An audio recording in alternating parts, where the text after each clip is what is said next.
Transformers Generation 2, or G2 for short. This line, running from 1993 to 1995, was filled with over-the-top stories, over-the-top gimmicks, and over-the-top colors, and I loved it. Still do, in fact. Sure, it's mostly nostalgia speaking. This was the line where I started actively getting Transformers, not just receiving them as gifts. But I still get a little thrill when I see those bright colors and revised faction symbols. So, after Hasbro released Seige Megatron in an unreleased G2 design, complete with appropriate Decepticon symbols, I knew I wanted more. And that is where Executor Customs came in. An old friend of mine from a Transformers board we ran, I knew he was the one to go to for this project. See, while I know how to paint and customize Gunpla, the world of customizing Transformers is still pretty foreign to me. But I know he was up to the task, and the figure you're about to see is the result.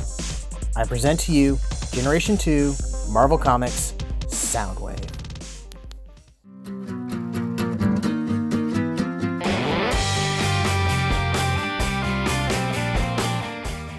Hello everyone, welcome to Shelf Space. I'm your host, Ron13, and today we're looking at something a little bit different. This is a custom corner episode, but it's not my custom.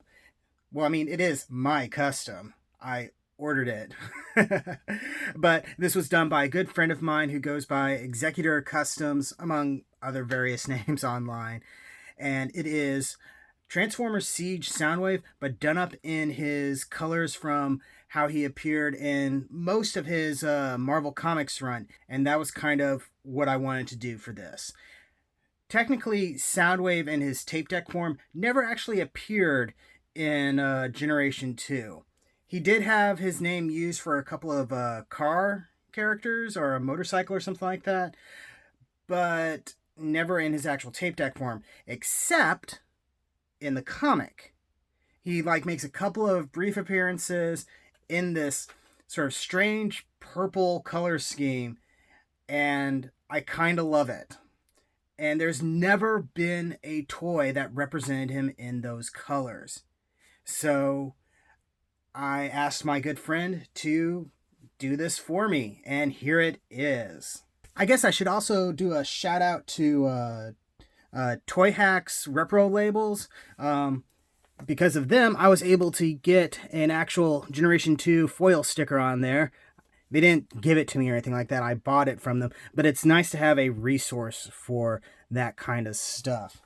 And as you can see on this label, I've actually already used a couple of the other ones on some other Generation 2 related characters that really needed to have proper symbols on them. Anyway, let's take a look at this guy. As you can see, the light piping on him just functions amazingly. And it doesn't even take that much light, but I have an LED light right above it that's really pumping it through. And he's got those gorgeous yellow eyes, which again are something that you see in the original toy as well as his original comic appearance. His head is painted in a lavender sort of color. Oh, that is not what I wanted to do. I was trying to zoom in and it messed with the color balance. There we go. His head is in a custom sort of lavender color, which is what he had in the comic. His color scheme was very weird, especially considering you see how his cannon here is still the same dark blue, though I did have my friend add some custom red to there. Well, not custom, but basically he brightened up the red there. For whatever reason, they did him up in these colors, and I don't know why, because not even like his original, he wasn't part of Diaclone, he was Microchange. The original Microchange Soundwave figure just looked like Generation 1 without Decepticon symbols. It's really weird stuff. And I think that's why I like this thing. We'll do a little bit of articulation. He's on, a ball socket joint that allows for usual rotation. Got to be a little bit careful because, custom paint, I don't want to chip it. He did redo the gold around there. And you can sort of see where the original blue is still shining through there. He didn't, paint everything, so that way there was plenty of clearance for his arm movement and stuff. which, like most Seige toys, he does not have any ball socket joints. It's all universal hinges and whatnot. The forearms are painted silver as opposed to the sort of bare plastic, just to give him a little bit of punch, and then red stripe added back in. He looks really, really cool. On the back, you can see his little thruster things have been painted as well. So we have gold outline to mimic the front, and some red there. Looks like I may have scratched the paint up a little bit, but that's okay. My friend included a little bit of paint just in case I need to do any touch-ups. Waist still has its full rotation, and legs can kick up pretty decent,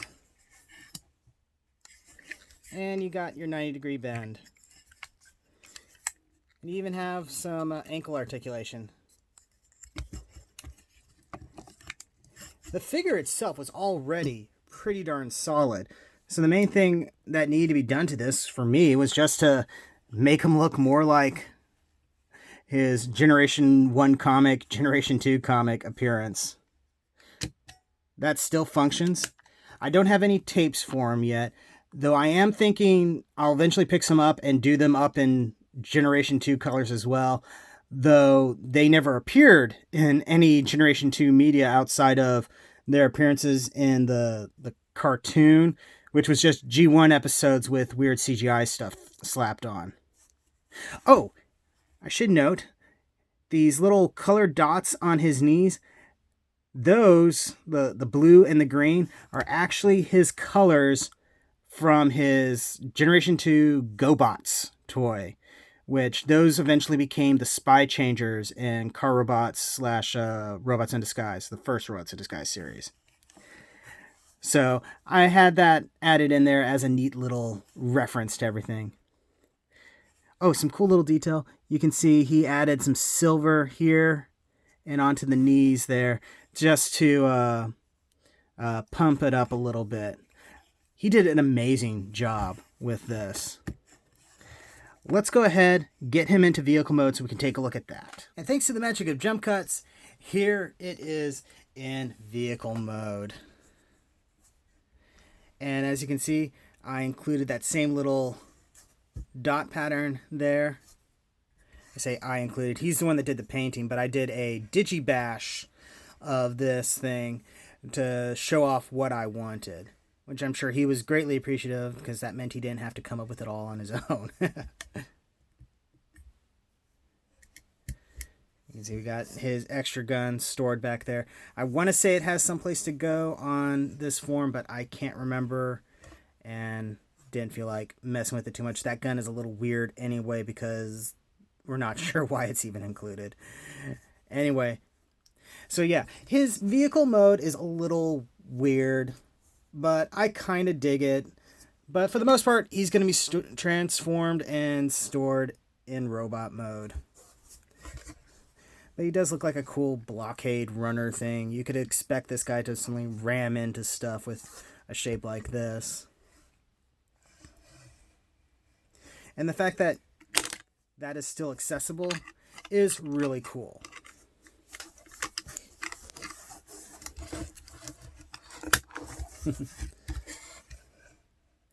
So yeah, I am so happy to have this, and I'm super happy that my friend was able to make this for me.